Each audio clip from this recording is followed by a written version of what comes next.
বিশ্ব সংবাদ 24-এ আপনাকে স্বাগতম। এই চ্যানেলে আমরা তুলে ধরি দেশ বিশ্বের সর্বশেষ খবর, ব্রেকিং নিউজ, রাজনীতি, আন্তর্জাতিক সংবাদ, খেলাধুলো, বিনোদন, প্রযুক্তি, শিক্ষা এবং গুরুত্বপূর্ণ সমসাময়িক বিষয়।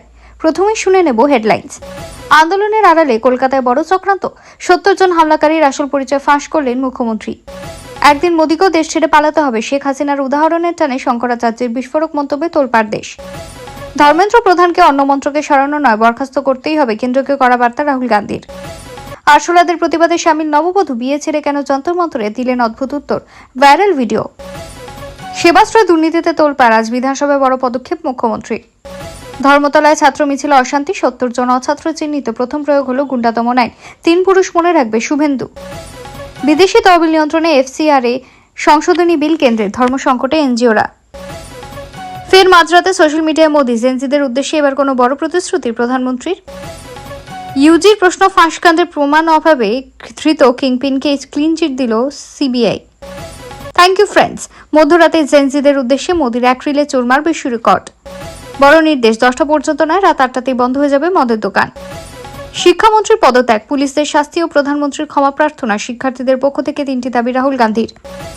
ভারত মার্কিন বাণিজ্য চুক্তি, কৃষিক্ষেত্র, গ্রামীণ অর্থনীতি নিয়ে প্রশ্ন। ফের ঘূর্ণাবর্ত, পশ্চিমবঙ্গে দুর্যোগ বাড়বে, রবিবার ভারী বর্ষণ, কলকাতায় 2 জেলায় হতে পারে অতি ভারী বৃষ্টিও। ভারত ও বেবিসিটির বিরাট সংকট, 4 কোটির বেশি শিশুর ভবিষ্যৎ নিয়ে মারাত্মক সতর্কবার্তা আইসিএমআর-এর। নিট বিতর্কে প্রবল চাপ, অবশেষে ইস্তফা ধর্মেন্দ্র প্রধানের, চিঠি মোদীকে। বিকাশের মতে ঢুকেছিল এপিরা, মোস্তাফিজুর বলছেন দুষ্কৃতী, ককরোচদের রূপে কারা ঢুকে পড়েছিল বামেদের মিছিলে, তুমুল চাঞ্চল্য। গুরুত্ব দিয়ে আলোচনা করছে ইরান, এখনই বড় হামলা নয়, তবে তেহরানের বন্ধু গোষ্ঠীকেও সতর্ক করল Trump. KYC system, bank account খুলতে আর লাগবে না প্যান আধার, আসছে কেওয়াইসি ব্যবস্থা। প্রধান উপপ্রধান 15 দিন না থাকলে বসবে প্রশাসক, বিধানসভায় আসছে 50 সংশোধনী বিল। এবার আসছে বিস্তারিত খবরে। ভিডিওটি ভালো লাগলে লাইক করুন এবং আমাদের ইউটিউব চ্যানেলটি সাবস্ক্রাইব করে আমাদের সঙ্গে থাকুন পরবর্তী আপডেটের জন্য। নিট পরীক্ষার প্রশ্নপত্র ফাঁসের প্রতিবাদে গতকাল ধর্মতলার ডোরিনা ক্রসিংয়ে ঘটে যাওয়া নজিরবিহীন তাণ্ডব ও রণক্ষেত্র পরিস্থিতি নিয়ে মুখ খুললেন মুখ্যমন্ত্রী শুভেন্দু অধিকারী। আন্দোলনকে কেন্দ্র করে পুলিশের সাংবাদিকদের উপর হামলার ঘটনায় গভীর চক্রান্তের গন্ধ পাচ্ছেন বলে জানিয়েছেন তিনি। শনিবার বিধানসভায় দাঁড়িয়ে মুখ্যমন্ত্রী স্পষ্ট হুঁশিয়ারি দিয়ে জানান, গতকালের হিংসাত্মক ঘটনার সাথে যুক্ত হামলাকারীদের বিরুদ্ধে আইন মোতাবেক কঠোর ব্যবস্থা নেওয়া হবে এবং কাউকে রেয়াত করা হবে না। গতকাল কলকাতার বুকে বামপন্থী ছাত্র সংগঠন এবং ককরোচ জনতা পার্টির যৌথ প্রতিবাদ কর্মসূচিকে ঘিরে পরিস্থিতির মারাত্মক অবনতি ঘটে। ধর্মতলা চত্বরে পুলিশকে লক্ষ্য করে ইট, বোতল ও জুতো বৃষ্টি করা হয়, এমনকি দায়িত্ব পালনরত একাধিক সংবাদ মাধ্যমের কর্মীরা হামলার মুখ থেকে রেহাই পাননি। আজ বিধানসভায় দাঁড়িয়ে পুরো ঘটনাটির কঠোর নিন্দা করেন মুখ্যমন্ত্রী। তিনি বলেন, আন্দোলনকারীরা উদ্দেশ্য প্রণোদিতভাবে চেয়েছিল পুলিশ যাতে বল প্রয়োগ করে পরিস্থিতিকে আরও উত্তপ্ত করে তোলে, কিন্তু আমাদের পুলিশ প্রশাসন চরম সংযম দেখিয়েছে। মুখ্যমন্ত্রী আরও বলেন, ডোরিনা ক্রসিংয়ে জুতো ও বোতল দিয়ে যে আক্রমণ চালানো হয়েছে তা কোনো স্বাভাবিক আন্দোলনের রূপ হতে পারে না। এই আন্দোলনের আড়ালে সুপরিকল্পিত চক্রান্তই কাজ করছে। শিক্ষামন্ত্রী ধর্মেন্দ্র প্রধানকে পদ থেকে সরিয়ে অন্য কোনো মন্ত্রকের দায়িত্ব দেওয়ার সম্ভাবনা নিয়ে জোর জল্পনার মধ্যেই কেন্দ্রের বিরুদ্ধে তীব্র আক্রমণ শানালেন কংগ্রেস নেতা তথা লোকসভার বিরোধী দলনেতা রাহুল গান্ধী। শনিবার তিনি দাবি করেন, কেন্দ্রীয় সরকার নাকি ধর্মেন্দ্র প্রধানের শিক্ষামন্ত্রক থেকে সরিয়ে অন্য কোনো মন্ত্রকে পাঠানোর বিষয়টি বিবেচনা করছে, তবে এ ধরনের সিদ্ধান্ত ছাত্র সমাজ কোনোভাবে মেনে নেবে না বলেও স্পষ্ট জানিয়ে দেন তিনি। বর্তমানে নিট ইউজি প্রশ্নপত্র ফাঁস বিতর্ক ঘিরে দেশজুড়ে আন্দোলন চলছে। দিল্লির যন্তর মন্তরে অবস্থান বিক্ষোভ চালিয়ে যাচ্ছে ছাত্র সংগঠন ককরোচ জনতা পার্টি। আন্দোলনকারীদের অন্যতম প্রধান দাবি হল শিক্ষামন্ত্রী ধর্মেন্দ্র প্রধানকে অবিলম্বে বরখাস্ত করতে হবে এবং পরীক্ষায় অনিয়মের জন্য দায় নির্ধারণ করতে হবে। যদিও সরকারি সূত্রের দাবি, ধর্মেন্দ্র প্রধানের পদত্যাগের কোনো প্রশ্নই নেই। কেন্দ্রের বক্তব্য, পদত্যাগই সবচেয়ে সহজ সিদ্ধান্ত হতে পারে, কিন্তু সরকার শিক্ষামন্ত্রীর পাশে রয়েছে, ফলে আপাতত তাকে মন্ত্রিসভা থেকে সরানোর কোনো পরিকল্পনা নেই বলে ইঙ্গিত দিয়েছে সরকার। শনিবার 10 জনপথের বাইরে সাংবাদিকদের মুখোমুখি হয়ে রাহুল গান্ধী বলেন, ছাত্রদের 3টি দাবি রয়েছে এবং সেই দাবিগুলি কোনোভাবে আলোচনার বিষয় নয়। তার কথায় প্রথম দাবি হলো শিক্ষামন্ত্রীকে বরখাস্ত করতে হবে। তিনি দুর্নীতিগ্রস্ত, অযোগ্য এবং তার নেতৃত্বে দেশের শিক্ষা ব্যবস্থা ক্ষতিগ্রস্ত হয়েছে। রাজ্য আইনসভায় সদ্য পাশ হওয়া গুন্ডা দমন আইন প্রথম প্রয়োগ করল সরকার। শুভেন্দু জানিয়েছেন, দুষ্কৃতীদের কঠোর শাস্তি নিশ্চিত করা হবে, এমন শাস্তি দেওয়া হবে যে তাদের 3 পুরুষ মনে রাখবেন। কলকাতায় সিজেপির মিছিলে অশান্তি নিয়ে কঠোর পদক্ষেপের বার্তা মুখ্যমন্ত্রীর। শুক্রবার ধর্মতলার মিছিল থেকে মোট 70 জনকে চিহ্নিত করা হয়েছে, মামলা হয়েছে 7টি। তার সঙ্গে গুন্ডা দমন আইন যুক্ত করা হয়েছে বলে জানালেন মুখ্যমন্ত্রী শুভেন্দু অধিকারী। রাজ্য আইনসভায় সদ্য পাশ হওয়া আইনটি এই প্রথম প্রয়োগ করল সরকার। শুভেন্দু জানিয়েছেন, দুষ্কৃতীদের কঠোর শাস্তি নিশ্চিত করা হবে, এমন শাস্তি দেওয়া হবে যে তাদের 3 পুরুষ মনে রাখবে। শিক্ষা দুর্নীতি, নিটের প্রশ্ন ফাঁসের বিরুদ্ধে দিল্লিতে ককরোচ জনতা পার্টির আন্দোলনের আঁচ লেগেছে কলকাতাতেও। শুক্রবার ধর্মতলায় একটি মিছিলের আয়োজন করা হয়েছিল। বাম ছাত্র সংগঠনগুলির সঙ্গে সিজেপির ডাকে বহু মানুষ জমায়েত করেছিলেন। সেখান থেকে পুলিশের ওপর আক্রমণের চেষ্টা হয় বলে অভিযোগ। আরও অভিযোগ, আক্রান্ত হয়েছেন সাংবাদিকরাও। তা নিয়ে শনিবার বিধানসভা অসন্তোষ প্রকাশ করেন মুখ্যমন্ত্রী। সাংবাদিকদের ওপর হামলা নিন্দা করেছেন তিনি। সেই সঙ্গে জানিয়েছেন পুলিশকে বারবার প্ররোচিত করা হয়েছিল, কিন্তু পুলিশ কোনো ফাঁদে পা দেয়নি। প্রশ্নপত্র ফাঁসের মতো অপরাধের বিরুদ্ধে কড়া ব্যবস্থা নিতে শীঘ্রই এক কঠোর আইন আনতে চলেছে কেন্দ্র। শুক্রবার গভীর রাতে ইনস্টাগ্রামে প্রকাশিত এক ভিডিও বার্তায় দেশের তরুণ সমাজ ও সাধারণ মানুষকে তাদের স্বতঃস্ফূর্ত সারা ইতিবাচক পরামর্শের জন্য ধন্যবাদ জানিয়েছেন প্রধানমন্ত্রী নরেন্দ্র মোদী। প্রধানমন্ত্রী জানান, চলমান সংসদ অধিবেশনে আগামী সপ্তাহে প্রশ্নপত্র ফাঁস রোধ সংক্রান্ত নতুন বিলটি পাশ করা হবে। ইতিমধ্যে কেন্দ্রীয় মন্ত্রিসভার বিলের খসড়া অনুমোদন দিয়েছে। গভীর রাতের বার্তায় প্রধানমন্ত্রীর প্রতিক্রিয়া: ধন্যবাদ বন্ধুগণ, মাঝরাতে আপনাদের সঙ্গে কথা বলার সুযোগ পেয়েছিলাম।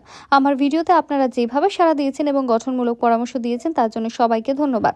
আপনাদের ভালোবাসা এভাবেই বজায় থাকবে এবং আমাদের এই মেলবন্ধন আরও সুদৃঢ় হবে। উল্লেখ্য, সম্প্রতি বিভিন্ন প্রতিযোগিতামূলক পরীক্ষার অনিয়মের অভিযোগে সরগরম হয়ে ওঠে জাতীয় রাজনীতি। কেন্দ্রীয় শিক্ষামন্ত্রী ধর্মেন্দ্র প্রধানের পদত্যাগের দাবিতে ককরোচ জনতা পার্টির নেতৃত্বে হাজার হাজার ছাত্রছাত্রী সংসদ চলো অভিযানে অংশ নেয়। যন্তর মন্তর বিক্ষোভে না যাওয়ার নির্দেশ আইআইটি-ডিউর পর এবার কড়া বার্তা জেএনইউর। ছাত্র বিক্ষোভের ঠিক 4 দিনের মাথায় প্রধানমন্ত্রীর এই সোশ্যাল মিডিয়া বার্তা ও পদক্ষেপকে দেশের ক্ষুদ্র যুব সমাজের ক্ষোভ প্রশমিত করার সরাসরি এক প্রচেষ্টা বলে মনে করছে রাজনৈতিক মহল। ছাত্র আন্দোলনের জের ঝাঁপি বন্ধ হচ্ছে মদের দোকানে। আর রাত বিরেতে মদ কিনতে পারবেন না সুরাপ্রেমীরা। ঠিক কি নির্দেশ এসেছে? কতক্ষণ খোলা থাকবে মদের দোকান? সরকারি সূত্রে খবর, দিল্লিতে আপাতত মদের দোকানগুলি নির্ধারিত সময়ের আগে বন্ধ করতে বলা হয়েছে। এতদিন রাত 10টা পর্যন্ত খোলা থাকলেও আপাতত সপ্তাহের শেষ অবধি নির্দেশ দেওয়া হয়েছে যে রাত 8টায় মদের দোকান বন্ধ করতেই হবে। সূত্রের খবর, দিল্লি জান্তার মান্তারে ছাত্র আন্দোলনের জেরেই সিদ্ধান্ত নেওয়া হয়েছে। বৃহস্পতিবারই আচমকা মদের দোকান বন্ধ করে দেওয়া হয়। খালি হাতে ফিরে যেতে হয় গ্রাহকদের। দিল্লির এক শীর্ষ আধিকারিক জানিয়েছেন, আপাতত এই উইকেন্ড অবধি রাত 8টায় সমস্ত মদের দোকান বন্ধ করে দেওয়া হবে। যন্তর মন্তরে চলা আন্দোলনের পরিস্থিতি দেখে পুলিশের নির্দেশ অনুযায়ী সিদ্ধান্ত নেওয়া হয়েছে। গাঙ্গেয় পশ্চিমবঙ্গ সংলগ্ন বাংলাদেশের উপর একটি ঘূর্ণাবর্ত রয়েছে। সমুদ্রস্থল থেকে তার উচ্চতা 9.4 কিলোমিটার। এর প্রভাবে দক্ষিণবঙ্গের দুর্যোগ বাড়তে পারে। দক্ষিণবঙ্গের একাধিক জেলায় শনিবার থেকে ভারী বৃষ্টির সম্ভাবনা রয়েছে।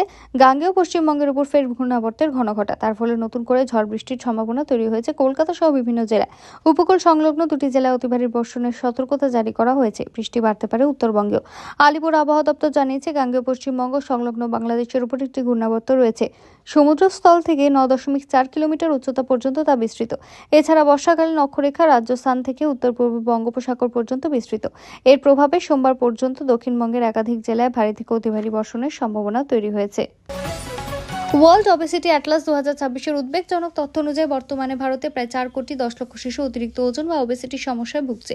এই পরিস্থিতির লাগাম টানতে এবং ভবিষ্যৎ প্রজন্মকে মারাত্মক স্বাস্থ্য ঝুঁকি থেকে বাঁচাতে সম্প্রতি একটি সুনির্দিষ্ট রোডম্যাপ প্রকাশ করেছে Indian council of medical research অর্থাৎ ICMR। National institute of nutrition তাদের লেটস ফিক্স আওয়ার ফুড কনসোর্টিয়ামের মাধ্যমে শিশুদের স্বাস্থ্যকর খাবার এবং নিরাপদ খাদ্য পরিবেশ নিশ্চিত করার জন্য একটি বিশেষ নীতি সামনে এনেছে।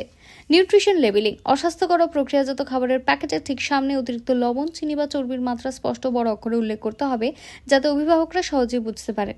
বিজ্ঞাপনে কড়াকড়ি: শিশুদের স্বাস্থ্য মনস্তত্ত্বকে ফোকাস করে জাঙ্ক ফুডের আকর্ষণীয় বিজ্ঞাপন তৈরির উপর নিষেধাজ্ঞা জারি করার প্রস্তাব দেওয়া হয়েছে। অস্বাস্থ্যকর খাবারে কর: তামাক বা অ্যালকোহলের মতো ক্ষতিকারক পণ্যের মতো অতিরিক্ত চর্বি, লবণ ও চিনিযুক্ত খাবারের উপর বাড়তি কর বা হেলথ ট্যাক্স বসানোর কথা বলা হয়েছে, যাতে এগুলির দাম বাড়ে এবং স্বাস্থ্যকর খাবার সুলভ হয়। স্কুল চত্বরে নিষেধাজ্ঞা: food safety and standards authority of ইন্ডিয়ার নিয়ম কঠোর করে স্কুল ক্যাম্পাস ও তার 50 মিটারের মধ্যে জাঙ্ক ফুড বিক্রি বা বিজ্ঞাপন সম্পূর্ণ নিষিদ্ধ করার কথা বলা হয়েছে। ভারতে অ্যাকাউন্ট খোলার নিয়ম বদলাতে চলেছে। আসছে সেন্ট্রাল নো ইয়োর কাস্টমার বা CKYC ব্যবস্থা। এর ফলে গ্রাহকদের বারবার KYC জমা দেওয়ার প্রয়োজন পড়বে না এবং একটি 14 অঙ্কের নম্বরের মাধ্যমে প্যান বা আধার ছাড়াই নতুন অ্যাকাউন্ট খোলা যাবে। ভারতে বদলে যেতে চলেছে অ্যাকাউন্ট খোলার নিয়ম। আর ব্যাংক অ্যাকাউন্ট খুলতে আর লাগবে না প্যান, আধার। আসছে KYC ব্যবস্থা। জেনে নিন কি এই ব্যবস্থা, কিভাবে প্যান, আধার ছাড়া খুলবে অ্যাকাউন্ট। ব্যাংক হোক কিংবা মিউচুয়াল ফান্ড কিংবা বীমা কেনার ক্ষেত্রে এবার থেকে আর বারবার আলাদা আলাদা নথিপত্র দিয়ে KYC করার প্রয়োজন পড়বে না। শীঘ্রই কেন্দ্রের সরকার সেন্ট্রাল নো ইয়োর কাস্টমার বা CKYC ব্যবস্থা চালু করতে চলেছে। পঞ্চায়েত স্তরে কাজের গতি আনতে ও দুর্নীতি রুখতে সচেষ্ট রাজ্য সরকার, সেজন্য আইন সংশোধন করে আনা হচ্ছে বিল। আর আসতে চলা পঞ্চায়েত সংশোধনী বিলে বলা হচ্ছে, গ্রাম পঞ্চায়েতের প্রধান ও উপপ্রধান 15 দিনের বেশি অনুপস্থিত থাকলে ওই সময় গ্রাম পঞ্চায়েতের সমস্ত ক্ষমতা ও দায়িত্ব দেখার জন্য প্রশাসক নিয়োগ করা হবে। বিলে বলা হয়েছে, যদি কোনো গ্রাম পঞ্চায়েত প্রধান ও উপপ্রধান 15 দিনেরও বেশি সময় অনুপস্থিত থাকেন এবং নির্বাচিত সদস্যের কেউ দায়িত্ব নিতে রাজি না হন, ফলে জনপরিষেবা ব্যাহত হলে নির্ধারিত কর্তৃপক্ষ একজন এক্সটেনশন অফিসার বা তার ঊর্ধ্বতন পদমর্যাদার আধিকারিককে সর্বোচ্চ 30 দিনের জন্য প্রশাসক হিসেবে নিয়োগ করতে পারবে। এছাড়া প্রধান ও উপপ্রধানের অনুপস্থিতিতে টানা 2 মাস গ্রাম পঞ্চায়েতের বৈঠক না হলে সংশ্লিষ্ট ভিডিওর অনুমতি নিয়ে পঞ্চায়েতের সচিব বৈঠকে ডাকতে পারবেন। বৈঠকে এক্সটেনশন অফিসার এবং এক্সিকিউটিভ অ্যাসিস্ট্যান্ট পর্যবেক্ষক হিসেবে উপস্থিত থাকবেন।